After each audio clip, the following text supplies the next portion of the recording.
মুখ্যমন্ত্ৰীয়ে নিৰ্বাচনৰ পূৰ্বে 12,500 কোটি টকা ঋণ গ্ৰহণকাৰীসকলৰ ঋণ মাফ কৰাৰ সিদ্ধান্ত ঘোষণা কৰিছিল আৰু কেবিনেটত সিদ্ধান্ত ললে যে কেৱল 1800 কোটি টকাৰ ঋণহে মাফ কৰা হ'ব। তেতিয়াহলে মুখ্যমন্ত্ৰীয়ে 10,700 কোটি টকা এটা ৰামঠগন অসমবাসী ৰাইজক দিলে। আজিৰ পৰা আপোনালোকে কোনেও ঋণ মাফ মাৰিব নালাগে, ঋণ পৰিশোধ কৰিব নালাগে। এতিয়াৰ পৰা ঋণ পৰিশোধ কৰাৰ দায়িত্ব হিমন্ত বিশ্ব শৰ্মা। এই বক্তব্য প্ৰদান কৰিছিল হিমন্ত বিশ্ব শৰ্মা ডাঙৰীয়া। কিন্তু এতিয়া দেখা গ'ল যে হিমন্ত বিশ্ব শৰ্মাই তেখেতৰ যি প্ৰতিশ্ৰুতি দিছিলে সেই প্ৰতিশ্ৰুতি সম্পূৰ্ণৰূপে ভংগ কৰিলে। কিন্তু দুৰ্ভাগ্যবশতঃ বিজেপি চৰকাৰে মাইক্ৰ' ফাইনেন্স কোম্পানীৰ লগত বোধহয় কথা মিতিৰালি কৰি মাইক্ৰ' ফাইনেন্স কোম্পানীক 1800 কোটি টকা গিফ্ট দিবৰ কাৰণে বোধহয় এনেকুৱা ধৰণৰ এখন অতি বিসংগতিপূৰ্ণ এনেকুৱা ধৰণৰ এখন MOU তেওঁলোকে স্বাক্ষৰ কৰিছে যে নিৰ্বাচনৰ আগত বিজেপিয়ে মাইক্ৰ' ফাইনেন্স কোম্পানীৰ পৰা বৃহৎ পৰিমাণৰ তেওঁলোকে ডনেশ্যন ল'লে, বৰঙণি ল'লে আৰু মাইক্ৰ' ফাইনেন্স কোম্পানীৰ পৰা বৰঙণি লৈ এতিয়া ৰাইজক সহায় কৰিবৰ কাৰণে নহয়, ঋণ গ্ৰহণ কৰোঁতাসকলক সহায় কৰিবৰ কাৰণে নহয়, বৰং মাইক্ৰ' ফাইনেন্স কোম্পানীক সহায় কৰিবৰ কাৰণেহে এই 1800 কোটি টকাৰ ৰেহাই প্ৰদান কৰিব খোজা হৈছে। যে অসমৰ মুখ্যমন্ত্ৰীজন এজন মিছলীয়া মুখ্যমন্ত্ৰী। অসমৰ মুখ্যমন্ত্ৰীয়ে প্ৰবঞ্চনা কৰিছে, অসমৰ মুখ্যমন্ত্ৰীয়ে অসমৰ জনগণক প্ৰতাৰণা কৰিছে। মুখ্যমন্ত্ৰীয়ে মাইক্ৰ' ফাইনেন্সৰ সকলো ঋণ ৰেহাই দিম বুলি কৈ নিৰ্বাচনৰ আগত যি বক্তব্য প্ৰদান কৰিছিলে, কালিৰ ঘোষণাৰ পাছত মুখ্যমন্ত্ৰীয়ে যে তেখেতৰ নিৰ্বাচনী প্ৰতিশ্ৰুতি ভংগ কৰিলে, এইটো কালিৰ দিনটোত প্ৰমাণিত হ'ল। অসম কেবিনেটে সিদ্ধান্ত গ্ৰহণ কৰিছে যে অসমৰ মাইক্ৰ' ফাইনেন্সত ঋণ গ্ৰহণ কৰা যিসকল পৰিয়াল, তেওঁলোকৰ কিছু পৰিয়ালক তেওঁলোকে কিছু ছাবচিডি বা কিছু পৰিমাণে আৰ্থিক সাহায্য আগবঢ়াব। তো এই সন্দৰ্ভত আমাৰ বক্তব্য আপোনালোকৰ সন্মুখত প্ৰকাশ কৰিবৰ কাৰণে আজিৰ এই সংবাদমেলখন আয়োজন কৰা হ'ল। আমি আপোনালোকক দেখুৱাই ল'ব খুজিছোঁ যে অসম চৰকাৰে মাইক্ৰ' ফাইনেন্স কোম্পানীবিলাকৰ লগত এইখন মেমৰেণ্ডাম অফ আণ্ডাৰষ্টেণ্ডিং কৰিছে। আমাৰ ক্ষুদ্ৰ ঋণ প্ৰদান কৰা যিবিলাক বেংক বুলি কৈছে, অনুষ্ঠান বুলি কৈছে, সেই অনুষ্ঠানবিলাকৰ লগত অসম চৰকাৰে যিখন চুক্তি কৰিছে MOU, মেমৰেণ্ডাম অফ আণ্ডাৰষ্টেণ্ডিং,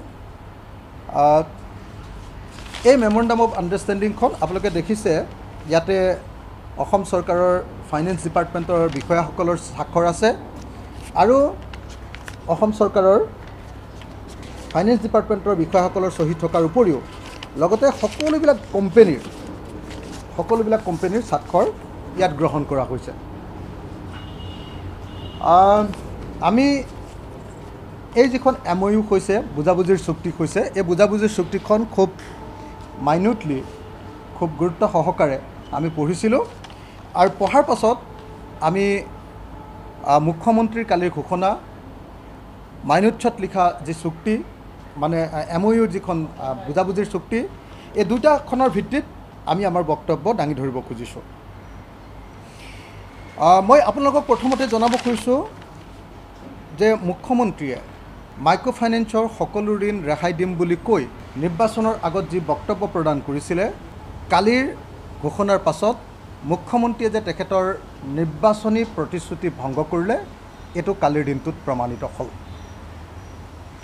আপোনালোক সকলোৱে জানে যে মুখ্যমন্ত্ৰীয়ে কৈছিল যে অসমত মাইক্ৰ' ফাইনেন্সৰ মুঠ ঋণৰ পৰিমাণ 12,500 কোটি টকা আছিল আৰু সেই 12,500 কোটি টকা ঋণ তেওঁ ঘূৰাই দিম বুলি নিৰ্বাচনৰ প্ৰাক মুহূৰ্তত ঘোষণা কৰিছে।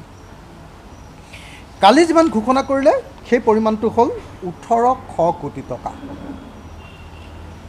অৰ্থাৎ মুখ্যমন্ত্ৰীয়ে নিৰ্বাচনৰ পূৰ্বে 12,500 কোটি টকা ঋণ গ্ৰহণকাৰীসকলৰ ঋণ মাফ কৰাৰ সিদ্ধান্ত ঘোষণা কৰিছিলে আৰু কেবিনেটত সিদ্ধান্ত ল'লে যে কেৱল 1800 কোটি টকাৰ ঋণহে মাফ কৰা হ'ব।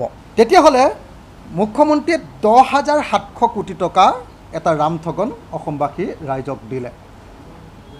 মই আকৌ এবাৰ ক'ব খুজিছোঁ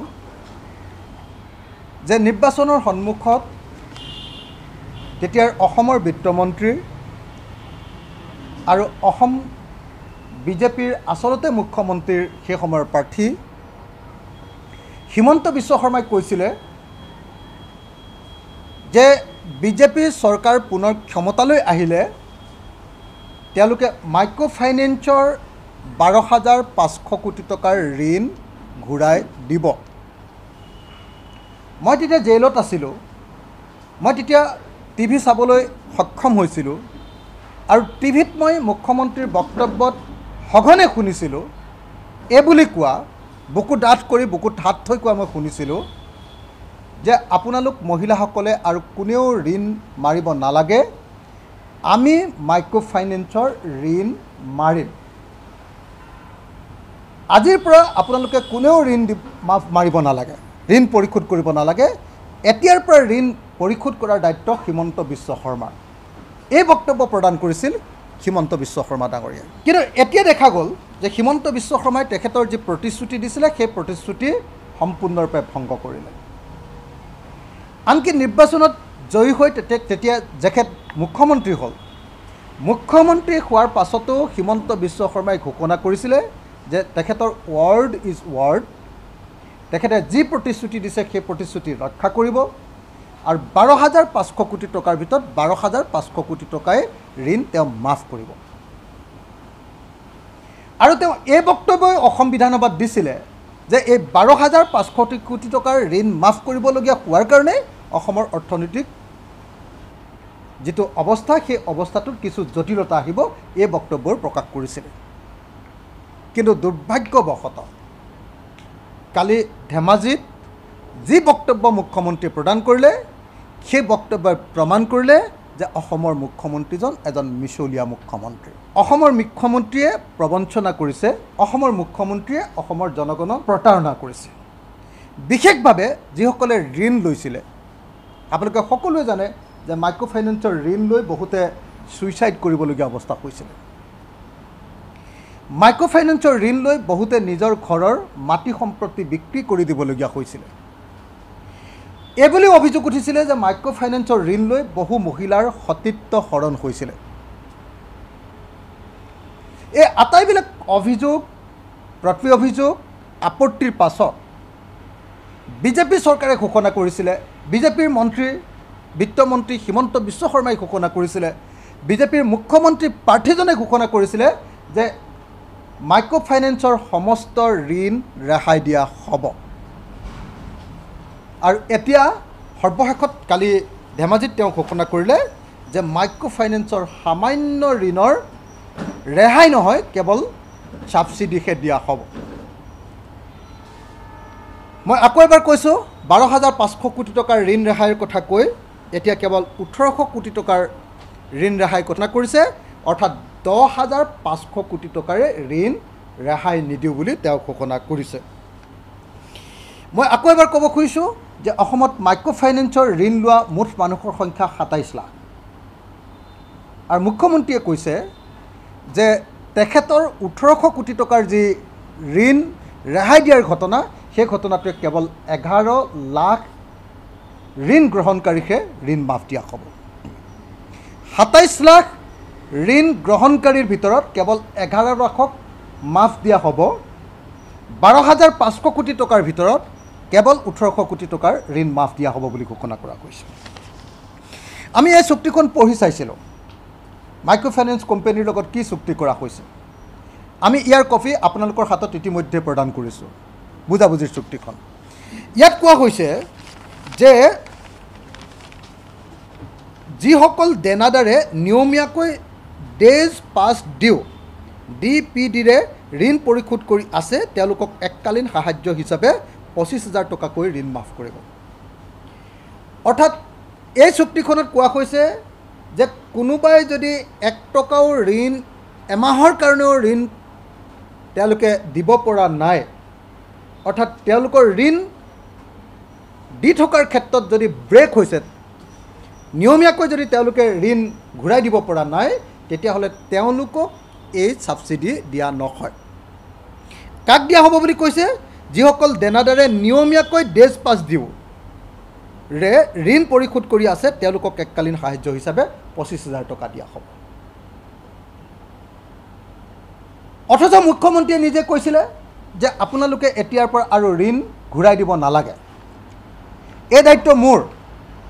অৰ্থাৎ মুখ্যমন্ত্ৰীয়ে যাক ঋণ ঘূৰাই দিব নালাগে বুলি ক'লে, এতিয়া সেই একেজন মুখ্যমন্ত্ৰীয়ে ক'লে যে যদি কোনোবাই এদিনৰ কাৰণেও ঋণ ঘূৰাই দিয়া নাই তেতিয়াহ'লে তেওঁলোকে এই 25,000 টকাৰ যি সাহায্য পাব এই সাহায্যৰ পৰা বঞ্চিত হ'ব। তাৰমানে মুখ্যমন্ত্ৰীয়ে ঋণ ঘূৰাই নিদিবলৈ কৈ আমাৰ গ্ৰাহকসকলক, আমাৰ মহিলাসকলক এটা ডাঙৰ অন্যায় কৰিলে। এইটোৱে হ'ল এই কথাটোৰ সাৰমৰ্ম। দ্বিতীয় কথাটো কৈছে, যিসকল দেনাদাৰে এদিনৰ পৰা 89 দিনলৈকে অৰ্থাৎ 3 মাহতকৈ অলপ এদিন কম ঋণ পৰিশোধ কৰা নাই, কিন্তু NPA এতিয়ালৈকে হোৱা নাই, ৰাজ্য চৰকাৰে এই পৰিশোধ নকৰা অভাৰডিউখিনি দিব। তাৰ মাজৰ যদি কোনোবাই নিয়মীয়াকৈ ঋণ পৰিশোধ কৰি থাকে তাৰ ওপৰত বিবেচনা কৰি 25,000 টকা নাইবা পৰিশোধ কৰিবলগীয়া ঋণ যিটো পৰিমাণ কম হয় সাহায্য হিচাপে দিয়া হ'ব। দ্বিতীয়তে ৰাজ্য চৰকাৰে কৈছে, ইয়াত লিখি থোৱা আছে, কোম্পানীবিলাকৰ লগত বুজাবুজিৰ চুক্তি কৰিছে, য'ত লিখি থোৱা আছে যে যিসকল মানুহে এদিনৰ পৰা 89 দিনলৈকে এতিয়ালৈকে ঋণ পৰিশোধ কৰিব পৰা নাই, তেওঁলোক যদি NPA হৈ যোৱা নাই, অৰ্থাৎ তেওঁলোকে ঋণ দিব নোৱাৰা, NPA মানে নন পাৰফৰ্মিং এছেট হৈ যোৱা নাই, তেওঁলোকৰ ঋণটো তেওঁলোক দেউলীয়া বুলি ঘোষণা হোৱা নাই বা তেওঁলোক দিব নোৱাৰা অৱস্থালৈ গুচি যোৱা নাই, তেতিয়াহ'লে তেওঁলোকৰ এই মাজৰ পিৰিয়ডটোৰ অৰ্থাৎ 3 মাহৰ ঋণ দিবলগীয়া যিটো পইচা, সেই পইচাটোৰ ক্ষেত্ৰত চৰকাৰে বিবেচনা কৰিব। তাৰমানে এই ক্ষেত্ৰতো আপোনালোকে দেখিলে যে মাত্ৰ 3 মাহতকৈ কম এদিনৰ পৰা 89 দিন, 3 মাহতকৈ কম যিটো ঋণ পৰিশোধৰ যিটো কিস্তি, সেই কিস্তিটোহে তেওঁলোকৰ ক্ষেত্ৰত কেৱল বিবেচনা কৰা হ'ব। গতিকে দেখা গ'ল এই দুটাই তেওঁলোকৰ মূল প্ৰভিজন। বাকীখিনি চাগে মই আলোচনা নকৰিলেও ইয়াত হ'ব।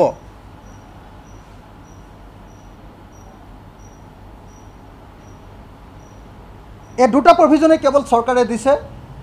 মই আকৌ এবাৰ কৈছোঁ যে চৰকাৰে সকলোকে ঋণ ৰেহাই দিম বুলি ঘোষণা কৰিছিলে, সেই প্ৰতিশ্ৰুতিৰ পৰা চৰকাৰ আঁতৰি আহিলে।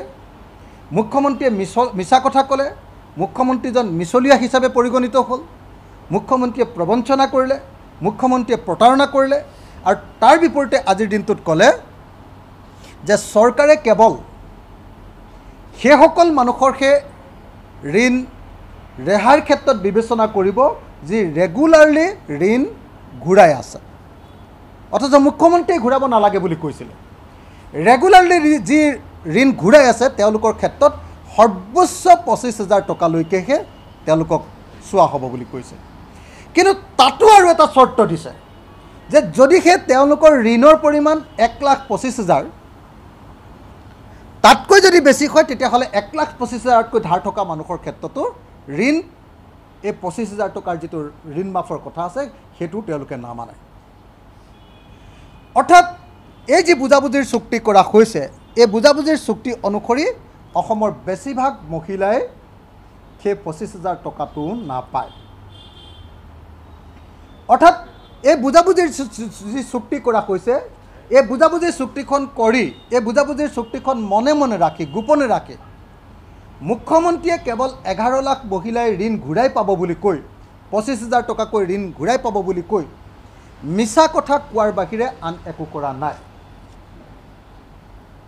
গতিকে আগন্তুক যি উপনিৰ্বাচন আছে, এই উপনিৰ্বাচনৰ কাৰণে কেৱল এটা মিছা কথা ক'বৰ কাৰণে, কেৱল প্ৰতাৰণা কৰিবৰ কাৰণে, মিছা প্ৰতিশ্ৰুতি এটা দিয়াৰ বাহিৰে অন্য কোনো ক্ষেত্ৰতে অসম চৰকাৰে মাইক্ৰ' ফাইনেন্সৰ ঋণ গ্ৰহণ কৰোঁতাসকলক ৰেহাই দিব খোজা নাই। আমি আপোনালোকক এই মুহূৰ্তত এটা কথা ক'ব খুজিছোঁ, আমি চৰকাৰক কেতিয়াও কোৱা নাছিলোঁ যে চৰকাৰে মাইক্ৰ' ফাইনেন্সৰ ঋণবিলাক ঘূৰাই দিব লাগে।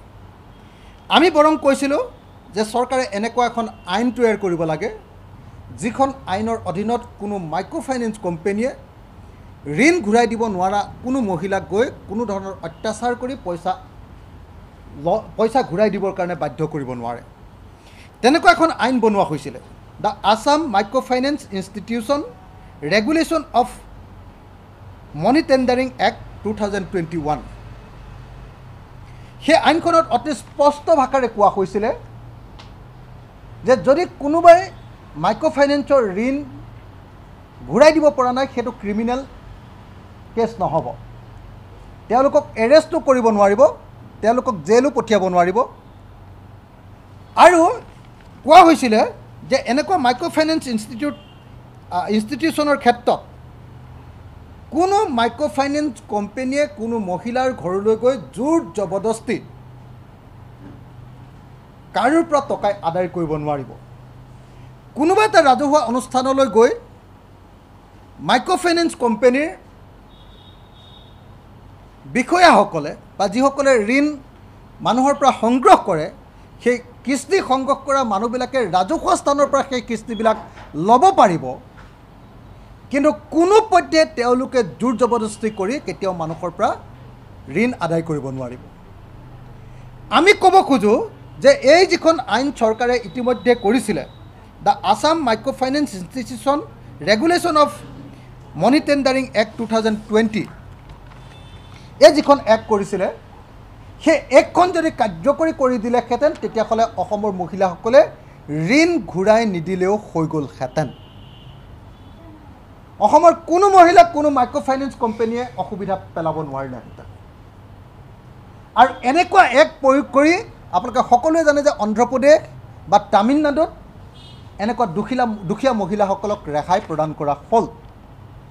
কিন্তু দুৰ্ভাগ্যবশতঃ বিজেপি চৰকাৰে মাইক্ৰ' ফাইনেন্স কোম্পানীৰ লগত বোধহয় কথা মিতিৰালি কৰি মাইক্ৰ' ফাইনেন্স কোম্পানীক 1800 কোটি টকা গিফ্ট দিবৰ কাৰণে বোধহয় এনেকুৱা ধৰণৰ এখন অতি বিসংগতিপূৰ্ণ এনেকুৱা ধৰণৰ এখন MOUত তেওঁলোকে স্বাক্ষৰ কৰিছে। ৰাইজে সন্দেহ কৰে, আমাৰ ওচৰত বহু অভিযোগ তেনেকৈ দিছে মানুহে, যে নিৰ্বাচনৰ আগত বিজেপিয়ে মাইক্ৰ' ফাইনেন্স কোম্পানীৰ পৰা বৃহৎ পৰিমাণৰ তেওঁলোকে ডনেশ্যন ল'লে, বৰঙণি ল'লে, আৰু মাইক্ৰ' ফাইনেন্স কোম্পানীৰ পৰা বৰঙণি লৈ এতিয়া ৰাইজক সহায় কৰিবৰ কাৰণে নহয়, ঋণ গ্ৰহণ কৰোঁতাসকলক সহায় কৰিবৰ কাৰণে নহয়, বৰং মাইক্ৰ' ফাইনেন্স কোম্পানীক সহায় কৰিবৰ কাৰণেহে এই 1800 কোটি টকাৰ ৰেহাই প্ৰদান কৰিব খোজা হৈছে, য'ৰ পৰা মহিলাসকল উপকৃত নহ'ব, য'ৰ পৰা প্ৰকৃত ভুক্তভোগী মহিলাসকল উপকৃত নহ'ব, য'ৰ পৰা কেৱল কোম্পানীবিলাকহে উপকৃত হ'ব। গতিকে এই মুহূৰ্তত আমি অতি স্পষ্ট ভাষাৰে কালিৰ কেবিনেটৰ সিদ্ধান্ত বাতিল কৰিবৰ কাৰণে দাবী উত্থাপন কৰিছোঁ। আৰু আমি দাবী উত্থাপন কৰিছোঁ যে অসম চৰকাৰে যি Assam micro' finance institution regulation of money tendering act 2020 তৈয়াৰ কৰিছিলে, সেই আইনখন কাৰ্যকৰী কৰি মাইক্ৰ' ফাইনেন্স কোম্পানীবিলাকৰ পৰা অসমৰ মহিলাসকলক সম্পূৰ্ণৰূপে ৰেহাই দিয়াৰ ব্যৱস্থা গ্ৰহণ কৰিব লাগে।